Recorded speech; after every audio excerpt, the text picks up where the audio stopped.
Wala pang kumpirmasyon kung totoo ngang may romantic something na sina Kim Chiu at Paolo Avellino.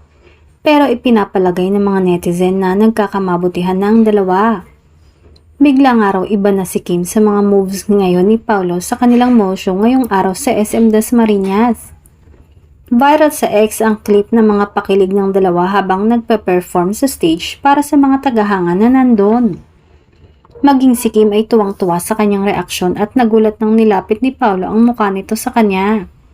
Say nga sa post nito sa clip, napalapit lang si Paolo Avellino na wala na sa sarili ang Kim Chiu.